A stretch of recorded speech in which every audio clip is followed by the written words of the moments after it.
Just got out of Undertone. I was worried going into this movie because there's been so much hype around it.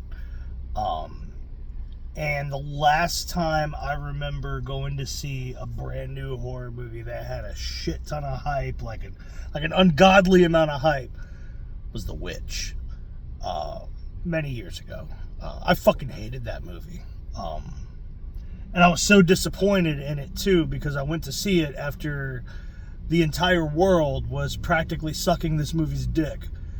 And I walked out of it thinking, that's 2 hours of my life I'm never going to get back.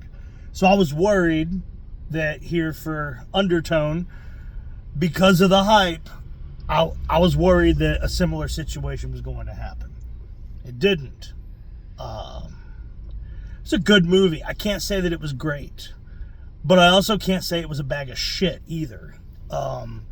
A24 makes classy shit. Like, you're not going to get anything balls to the wall like you really want it, because A24 is classy. This one's definitely a low budget movie, which is fine. You can't... I'm glad that there are still people out there doing low budget movies. Good Boy is a great example of that, because last year that movie cost barely anything to make except time. And that was phenomenal. I would say I enjoyed that one more than this one, but I enjoyed this movie. It was good. Because it's A24, I feel like A24 movies kind of give you a slow burn. It seems like that's what they're known for. I just feel like maybe this movie's slow burn was a little too slow, given the length of time of the movie, because the movie's just barely an hour and a half. It gets in, it does what it needs to do, and it gets out. The length of the movie, I don't think needs to be any longer.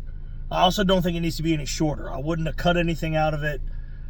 But if you're going to go for that slow burn, maybe speed it up just a hair. Because there were a couple of times that I found myself kind of, all right, well, the trailers made this shit look like it was going to make me shit myself. And oh God, there it is. That's pretty much how it happened.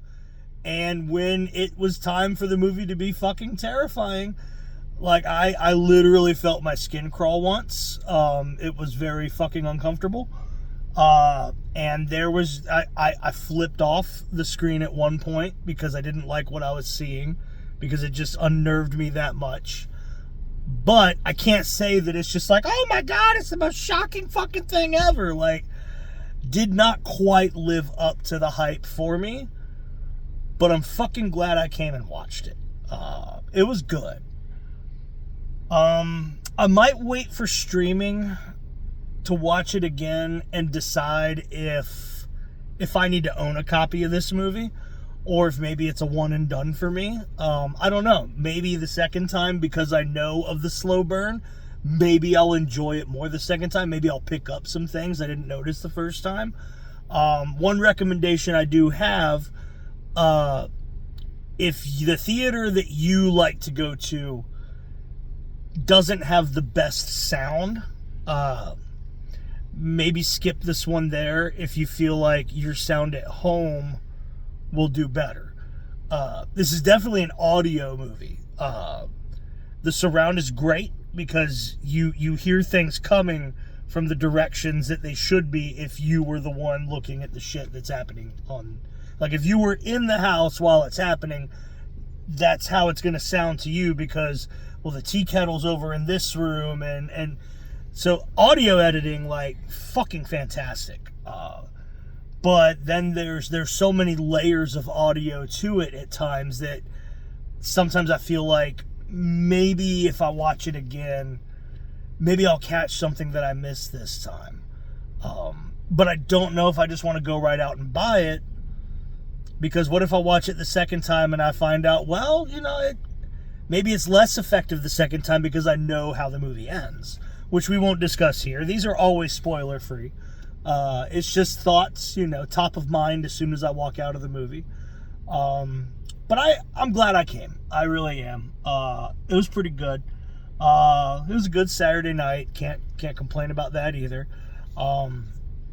What I will complain about, this has nothing to do with the movie itself, but the last time that we talked, I discussed my thoughts on the new cell phone ordering system at Alamo. Tonight I didn't have a problem with the ordering because since I'd done it once before, okay, now I understand how it works. That's fine. I still try to sneak my phone and cup it so I don't bother nobody, like, because I feel really fucking weird just whipping out my goddamn phone in the theater. But I jumped on it at one point because I decided, you know what? I want to get one more beer. And when I pulled up the app was still allowing me to order, which means it's not time to stop your orders, because Alamo usually 30 to 45 minutes before the movie's over, when the servers used to take care of it, they come up, it's like, anything you need before we close you out? That's not an option now, but the app will not let you order if it's past a certain time.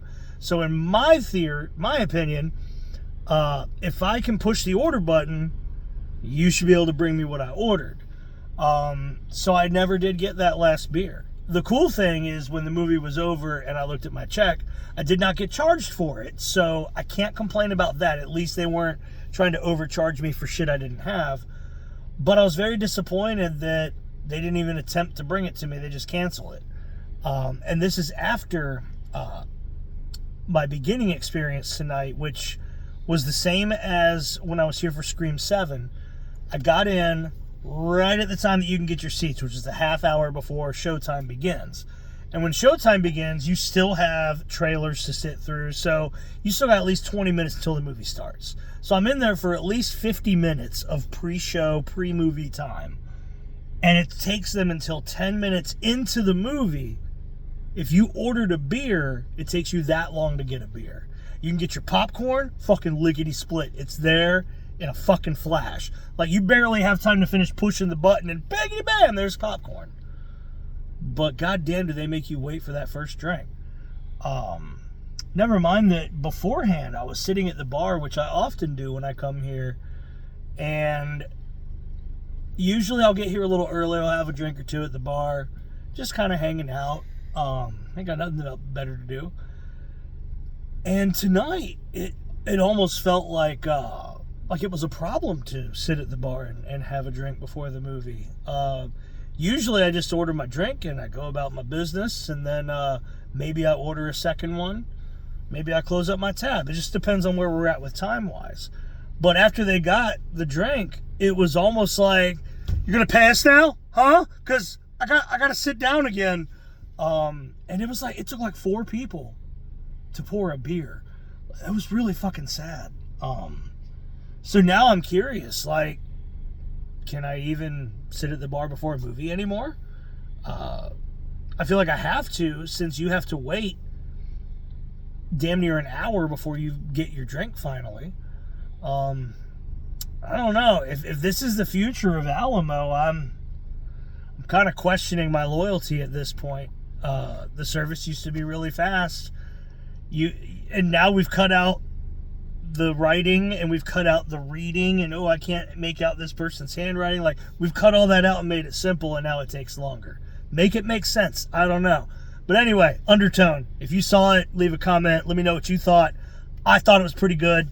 I didn't think it was great. It definitely didn't suck. It's worth a look, especially if your theater's got good sound. Alamo's got shit service now. But hey, the movie looked and sounded good. So, I don't know. Maybe third time's a charm. What do you think? Let me know.